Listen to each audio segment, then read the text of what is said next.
Hey everyone, and welcome back to my channel. In today's video, I'm going to be discussing my strategy for investing in Canada. As many of you know, I moved from Canada to the States this year, but if I were still investing in Canada, this is exactly the steps that I would follow, and this is what I was doing when I was living there. I hope that this video will give you some clarity about where to start if you want to begin investing in Canada. But of course, speak to a professional financial advisor to discuss your exact situation, or of course do your own research. We have a lot to cover in this video, so if you don't want to stay for the explanation of the steps, here's a quick rundown of the procedure. The first step is to figure out if your employer offers an employer-funded RRSP, or Registered Retirement Savings Plan, and contribute to that just enough that you get the full employer match. The second step would be to figure out a plan for how to pay off your debt. Not all debt is created equal, so sometimes it might not be the best option to pay off your debt immediately, but we will talk about that in that section. The third step is to gradually build up an emergency fund. Your emergency fund will depend on your specific situation.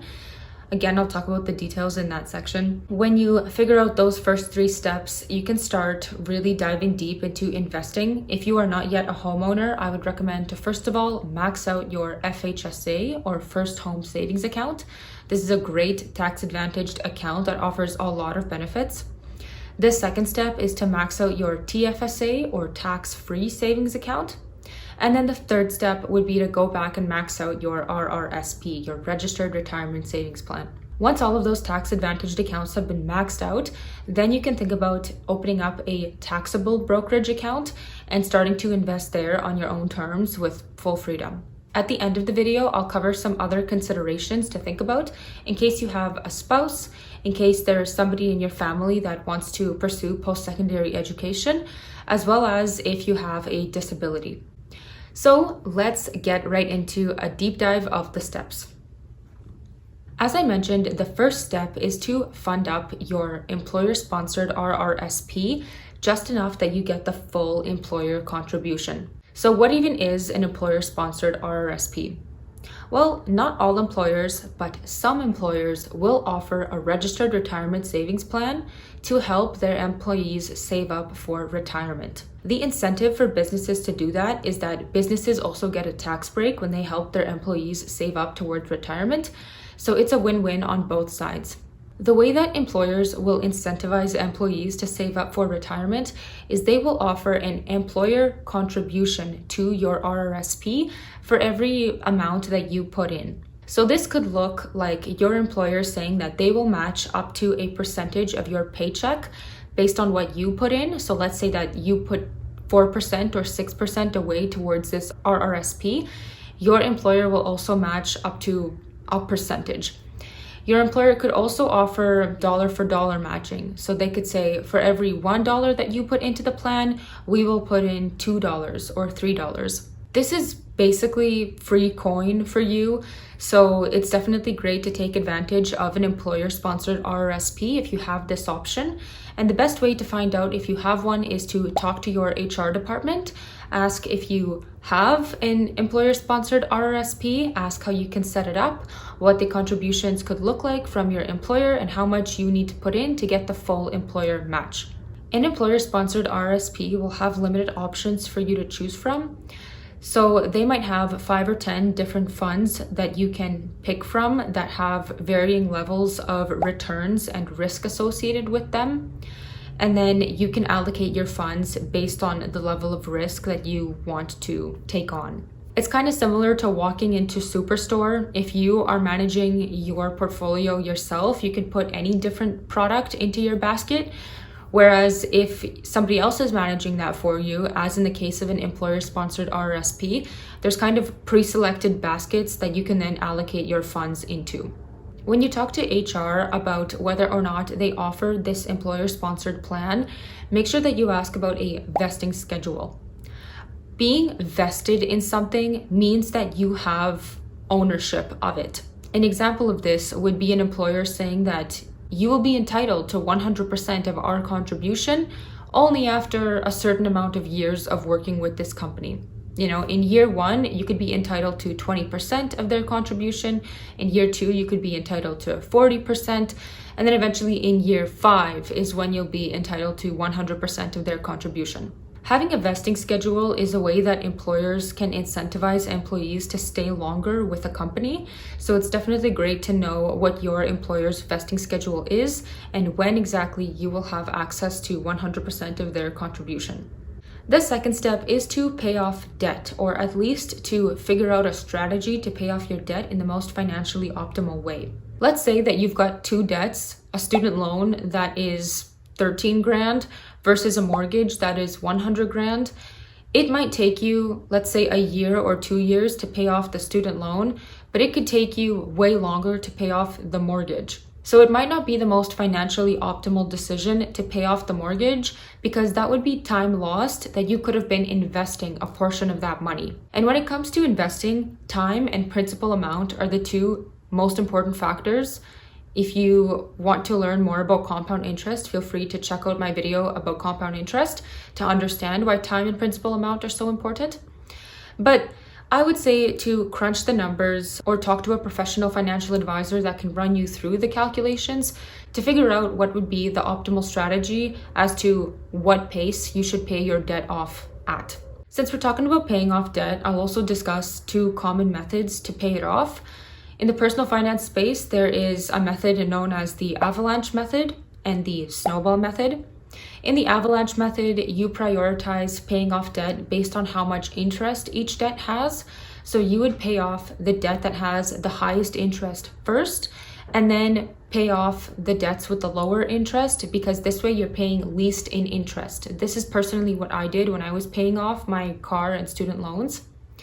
Whereas in the snowball method, you would pay off the debt that has the smallest amount. The idea behind this is that it kind of sets a snowball of motivation rolling. So figure out which strategy you like the best, and you can apply that to paying off your debts. Step number 3 is to gradually build up an emergency fund. Now, typically this would be step number 1, but you can actually do this as you're doing steps number 1 and 2 as well. An emergency fund is exactly as it sounds. It's a fund to cover up your butt in case you get into an emergency. An emergency could be losing your job or getting into a horrible car accident or facing some kind of medical issue. The reason why I say gradually is because I like to focus on investing. So I like to build up an emergency fund, set aside a bit of money towards my emergency fund while setting aside the majority of my money towards investments. This is not going to work for all people. Sometimes it is recommended to have an emergency fund in place first before you even think about investing, because if you have, let's say, a family of 4 that you've got to feed and something happens, that is going to be devastating. But if you're a student who's living at home with your parents, if you have a big safety net to fall back on, of course, your emergency fund doesn't have to be as huge. So emergency funds are going to depend on your personal situation, but it's typically recommended to have anywhere from 3 to 6 months of expenses in an emergency fund, and some people choose to have even more. The most important thing about an emergency fund is to keep it in a high interest savings account. High interest savings accounts are different than regular savings accounts because they can offer a higher rate of interest. And it's best to keep this in an online bank because online banks have less fees associated with them compared to brick and mortar banks. So you can open up a high interest savings account very easily online, and that money will earn you some interest every month. Typically for high interest savings accounts, it's anywhere from 4 to around 4.5%. Now that we have covered steps 1, 2, and 3, we can move on to actively investing. So when it comes to actively investing, I like to max out the registered accounts, the tax advantaged accounts first, because of course we want to take advantage of those tax breaks.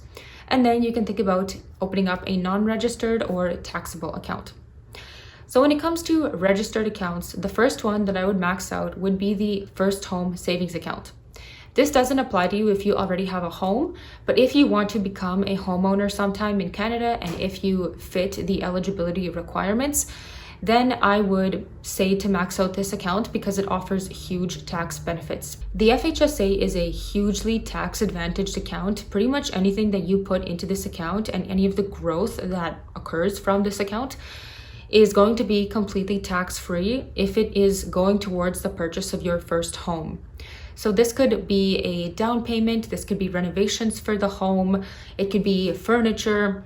If you are not yet a homeowner, I would absolutely recommend to take advantage of this account if you're certain that you want to buy a property in Canada sometime. The next account that I would max out would be the TFSA, or the tax-free savings account.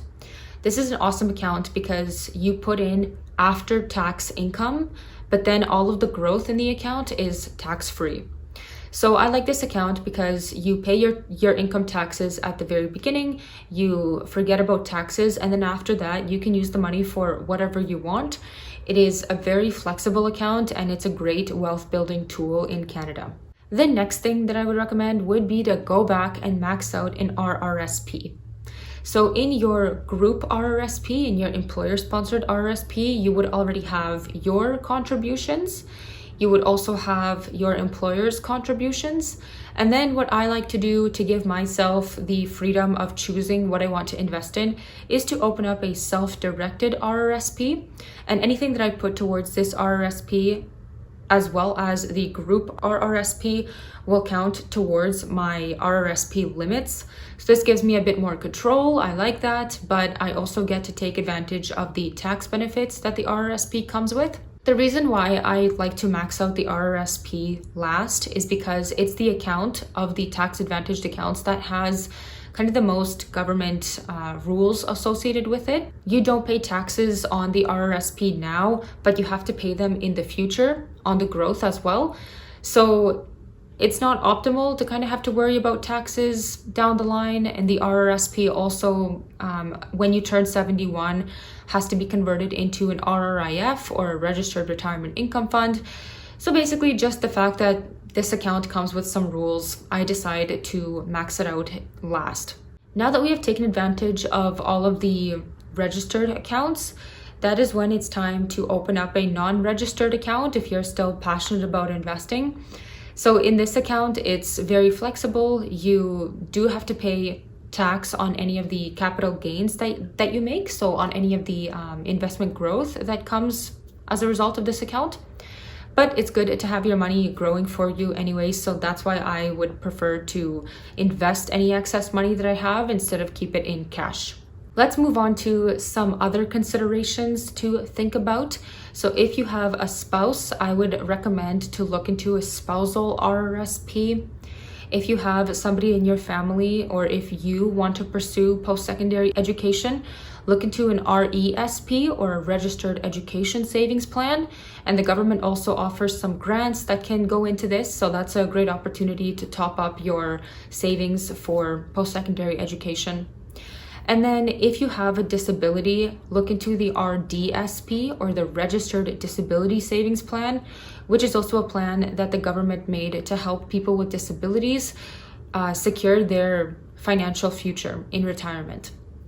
I hope that this video was helpful. I hope that you have a good idea of where to start and how to kind of go about managing your investments in Canada. If you enjoyed it, feel free to drop a like, consider subscribing, and I will see you in my next video. Thanks for watching. Bye.